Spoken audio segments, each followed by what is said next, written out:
Hello guys, how are you today? I think all of you must be fine, and I always hope that all of you are fine. Okay, so this is my second video about the electric current. Before you watch this video, I suggest you to watch the previous video and make sure that you understand before you continue to the new video. This is our learning objective. I will not read all, but I think you can read it by yourself. Okay, this is the one that we are going to discuss in this video. And I hope that you can understand this all after you have watched my video. And I really suggest you to watch my video more than one time. Okay, because the more you watch, then you will have the better understanding and you will memorize well in some important part. Okay. Guys, today we are going to discuss what is the voltage, or sometimes the other book said that voltage is the PD, or potential difference. Okay, so you can imagine voltage like a pump. This is a pump, yeah, pompa, a pump that keep pumping the fluid to make sure that the fluid is always flowing. So voltage also keep push the electricity. Okay, so voltage is the driving force that push the current around the circuit. The voltage name or potential difference, okay, is taken from the name of the scientist, yeah, Volta. Okay, so Volta, he was the one who studied the driving force that push current around a circuit. So he is the one who invents the Volta element. Yeah, the Volta element. You can search it later. So this is, maybe we can say that the Volta element is the first battery that has already invented by him, Volta. So he studied that the driving force that push around the circuit. Okay, so that's why the name of the potential difference use his name, voltage, volta. Okay, then the unit of potential difference we use volt, phi. To understand what is the voltage, maybe we can use this simple analogy. Okay, so this is the circuit. Okay, and there is a battery connect to the lamp. So in this case, the electrical energy will be converted into the light energy.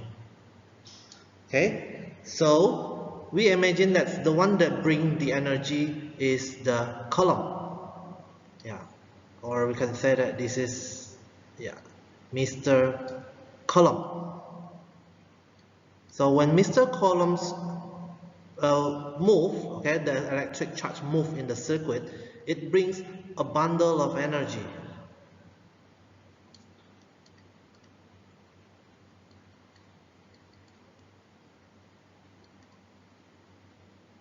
Okay, so it kept moving and drops a bundle of energy,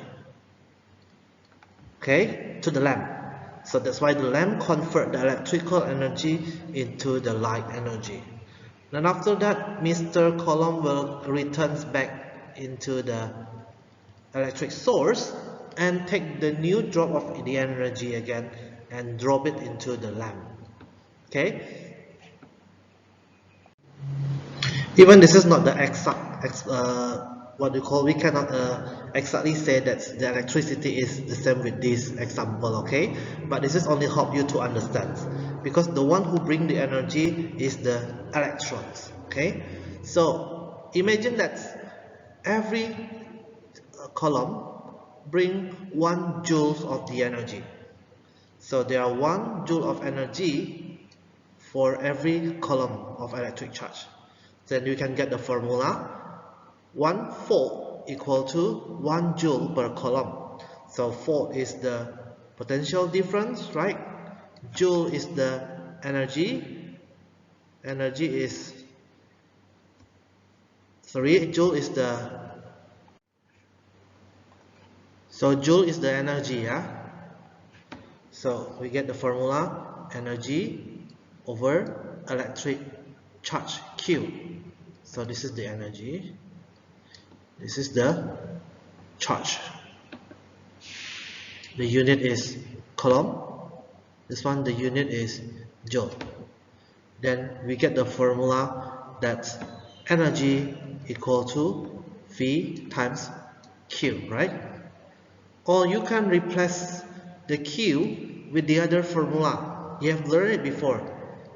Yeah, Q equal to I times T, right?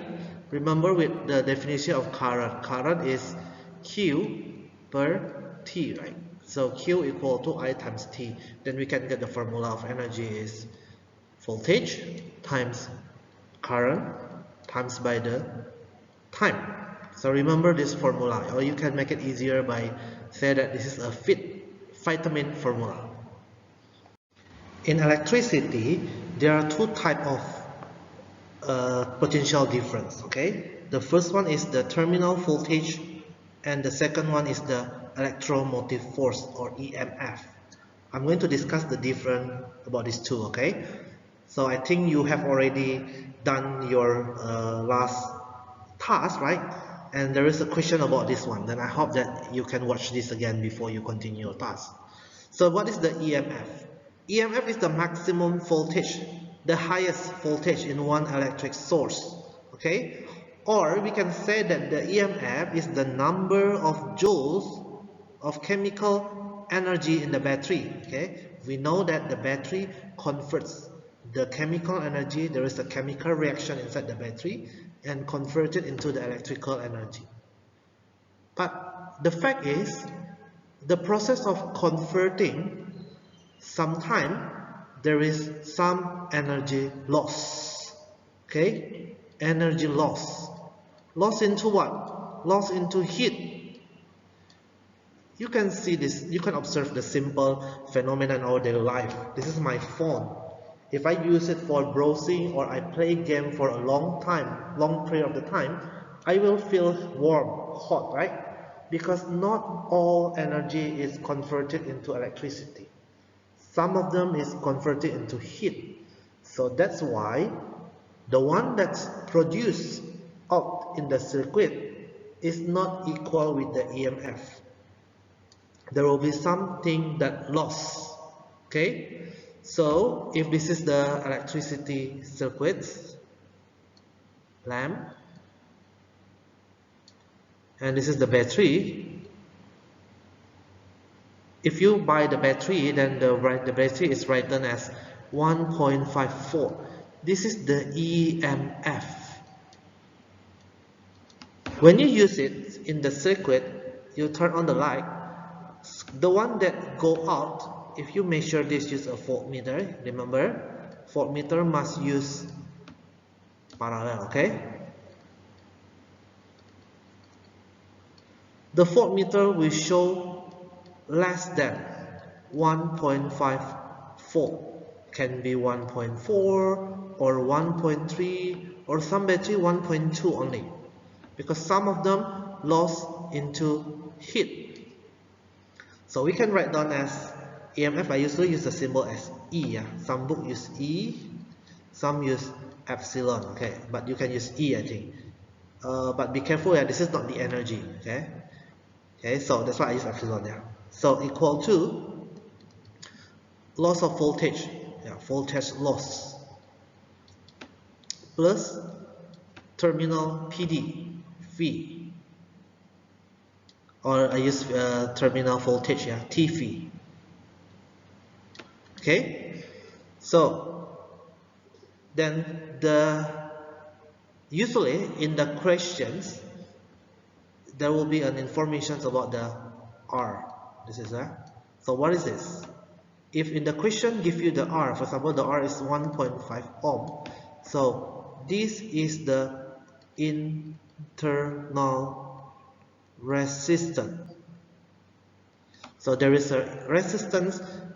So we can replace the loss of the energy into one resistors that decrease the voltage. Okay, so we can get the formula E equal to the voltage loss is the I times internal resistance, okay, plus I times the resistance of the lamp.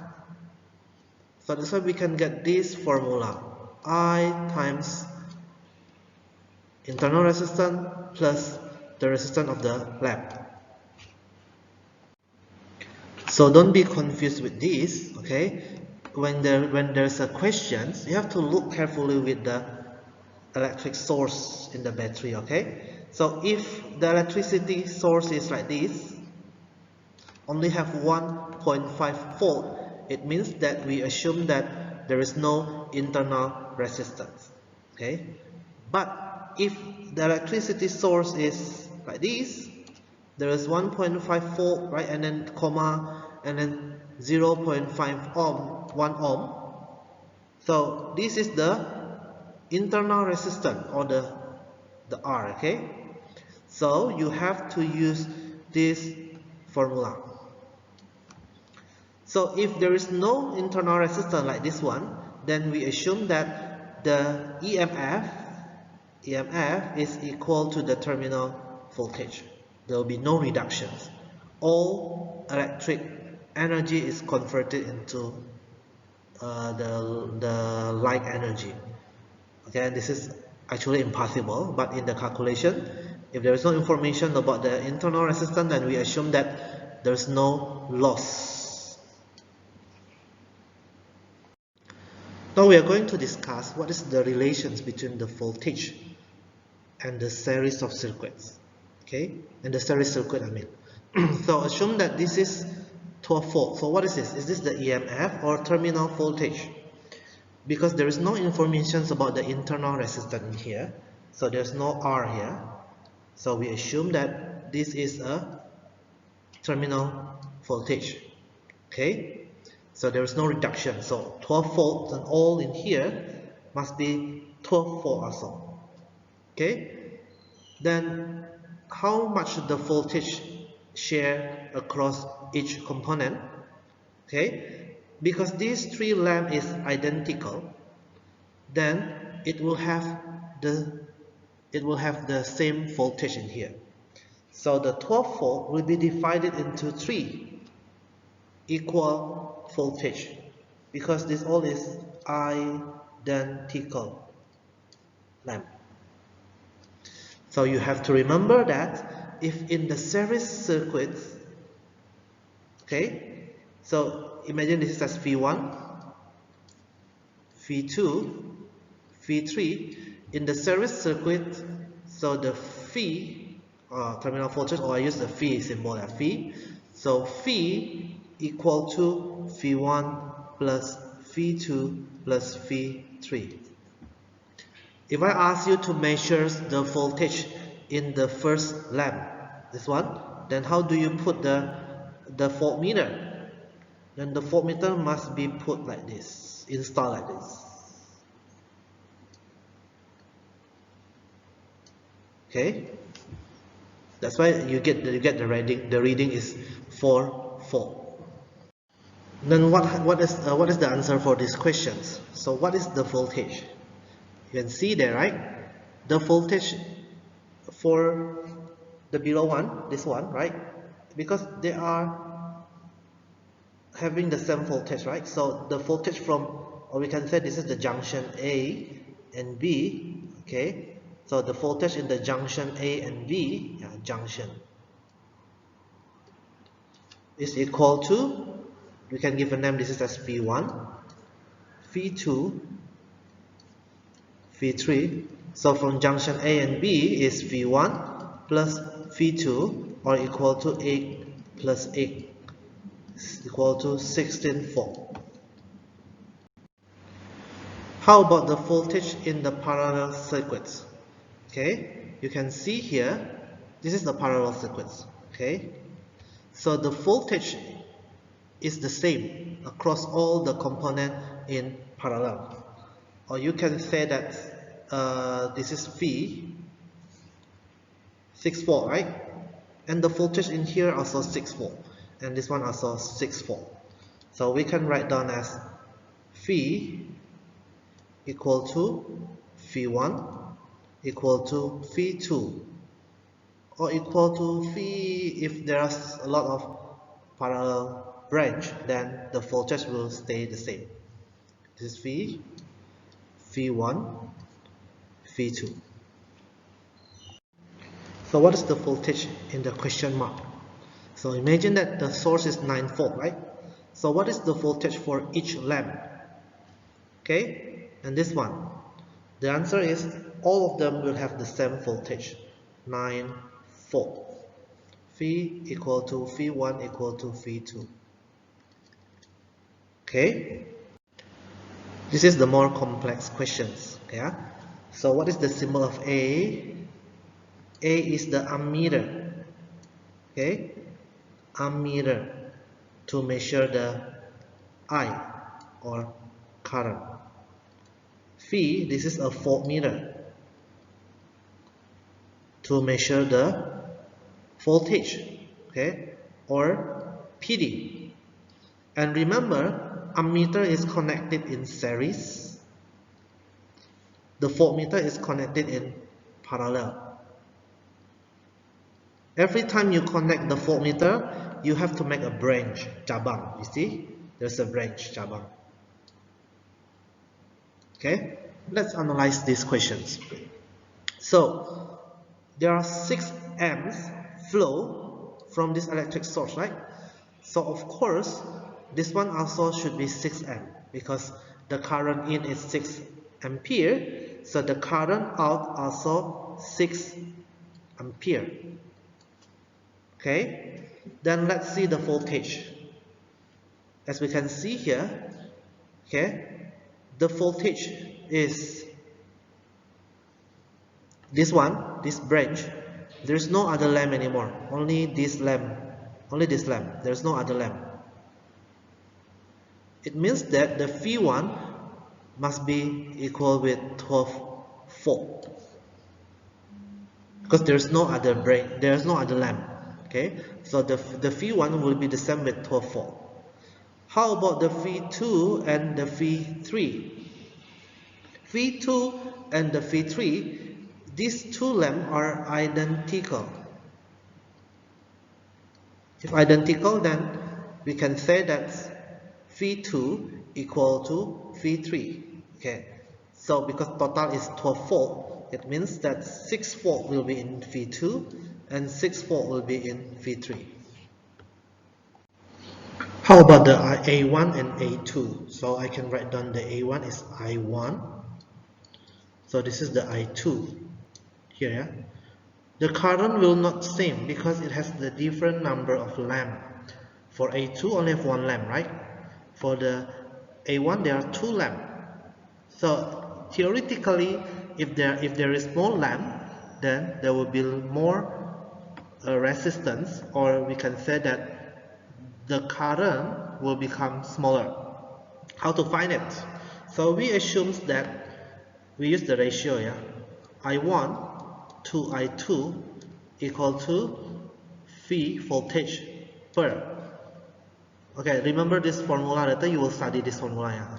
I equal to phi per R. So we imagine that if have 1 lamp, then only 1 R. If there are 2 lamp here, so A1 have 2 lamp, right? So 2R. 2 phi over R. The total voltage for the phi1 and the total voltage in here, yeah, the I2, this all is equal, right? So we can cancel it. So we can get I1 to I2 equal to a half to 1 or 2 to 1. 2 to 1. Okay, I'm sorry, yeah, not 2 to 1 because I times this all by 2, right? Should be 1 to 2, right? Then how to count the I1? I1 will be, because the total is 6, right? 6. So I1 will be 1 over 1 plus 2 times 6. So become 2, right? 2 amps. The I2 will be larger. 2 over 1 plus 2 times 6 equal to 4 amps. So this one will be 4 amps more currents flow because it has less number of lamp. This one only have 2 amps. If you're still confused with the previous questions, when I asked you to find the I1 and I2, don't worry. We are going to discuss that one more detail later, maybe in my next video, okay? But you have to remember this one before I continue, okay? So in the series, so which one is the correct option? We know that if series, then like this series, there are 2 lamps. This is series. Okay, so the current the same at any point? Yes, you have learned it.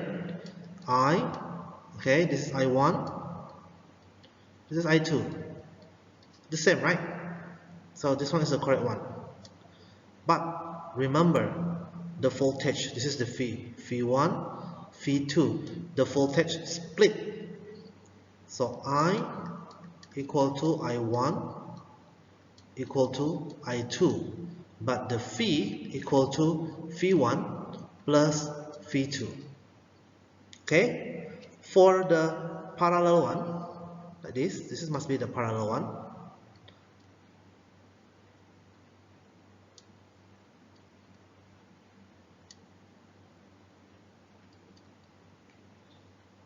Okay, the current split down each branch. So this is the current split. This is the I. So split become I1, split become I2.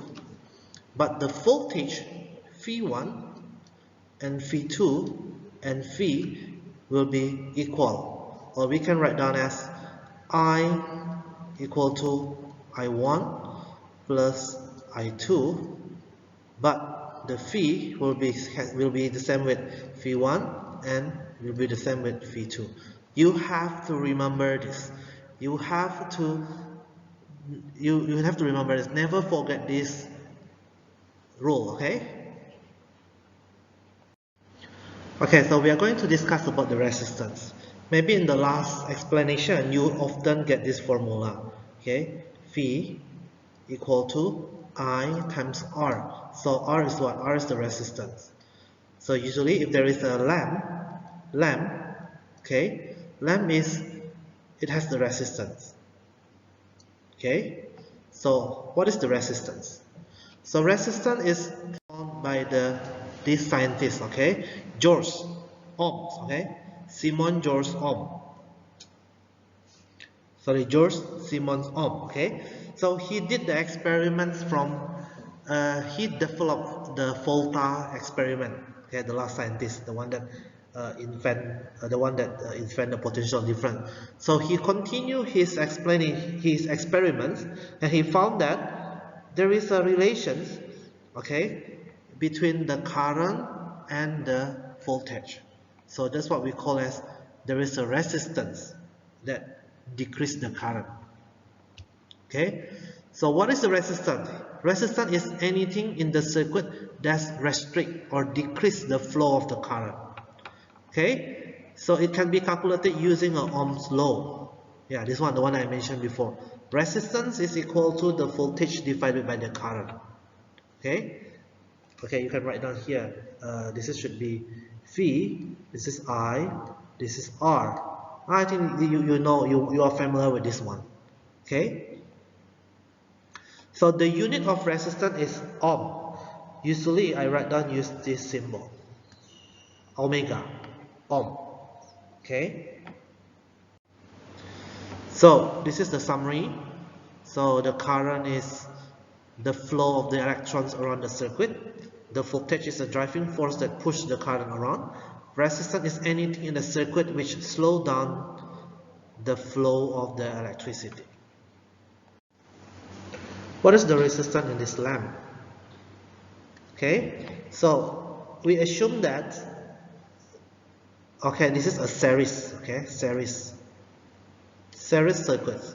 So the currents that flow in this circuit is the same. I equal to I1 equal to I2 equal to I3. So 3 amps in here. This one also 3 amps. This one also 3 amp. This one also 3 amp. Okay. Then 12 volt is the V. Okay. Voltage. Then how much? This is the I. How much the R? R equal to, then you still remember V is I times R, right? So R equal to V per I. So the voltage is 12, the I is 3, so 4 ohms. The relationships in the Ohm's law, okay? So Ohm's law said that if the source voltage remain constant, increasing the resistance in the circuit will cause the decrease in current in that circuit. In mathematical term, tell us that the current is inversely proportional to the resistance. Okay, so current I is inversely proportional to the resistance or V per R. You see, I is V per R, inversely proportional.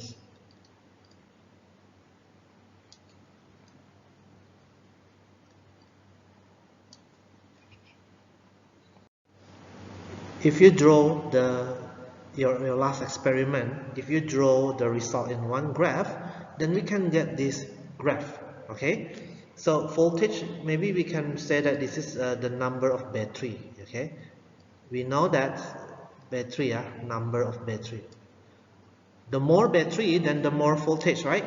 If this one 1.5, if you add again with another battery, then 1.5, 1.5, then total is 3 volt, right? Okay, then you plot here, and then you measure the currents. You will get the more battery you add, okay, the current will become bigger. Then you will get the linear graph like this, right?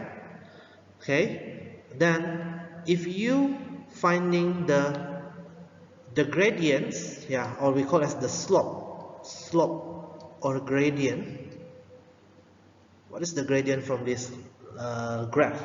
Okay, the gradient is delta V per delta I, right? Delta I. So this is the R. Okay, the unit is ohms. You can see that it's linear. Every conductor have resistance. Okay, if you use the wire also has resistance. Okay, if you see that the light bulb, okay, the filament, okay, or we call as this is the light bulb. Okay, I draw it. Okay, inside there it's contain the conductor, right? So this is a filament. The filament is designed to have a large resistance. Okay, so that's why when there is a current flow into the lamp, so electricity is converted into heat. So that's why it's what you call it produces the light, because it's burning. Okay, it's very hot here, burning and produce the light. Okay, so there are several factors that affect the resistance. The first one is the thickness or the diameter of the wire. Okay, this is the wire, the diameters. Usually in the question we say this is as cross-sectional area. You have to be able to find it. What is the area of the circle? We assume that all wire has a circle shape. So the A equal to pi times r square, or 1 per 4 pi times d square. Okay. The next is the length of the wire. The length. The unit is in meter. This one, the unit must be in meter square also. Meter square. The type of materials. So the type of the material usually we use as this one, resistivity. Okay, so every material or every conductor has the different resistivity. The unit is ohm meter. Okay, I give you the example. If the one that we use, copper wire, the resistivity is 1.68 times 10 to the power of -8 ohm meter. Okay, sulfur is better. This is the copper, Cu. If sulfur, Ag, is 1.59 times 10 to the power of -8. But you don't need to memorize this, okay guys? Okay, this is the resistivity of the copper, resistivity of the sulfur. You don't need to memorize this. This will be given in the questions. Okay, you can see that the higher the resistivity, it means that it has more resistance. In fact, that's why we don't use the silver wire. Why use the copper wire? Why most of our houses use the copper wire? I think you know the reason. Because of the budget, the price. If all wire made from the silver, then how much the electronic device that you have to spend? It will be very expensive. You know that silver is expensive, right? Okay, the temperature. Why when the electricity flow in the conductor, then it creates the resistance? Okay, you have learned it, right? Electricity is the flowing of the electrons. So when the electron move, right, along the wire, they collide with the metal's atoms. Okay, the coalition, okay, they will collide. The coalition will make the atoms vibrate more. You have learned it. If the atom vibrate, then the temperature will be rise. Yeah, temperature rises. Okay, so what is the meaning? It makes the metal hotter. So that's why if the metal hotter, then there will be an energy loss, right? Electricity will be reduced into the heat energy. So what happens when you enlarge the wire? You increase the diameter, you enlarge it. Okay, you enlarge. It means that the coalition will become less. Okay, because the electron will be easier to pass. Okay, if less coalition, then less resistance.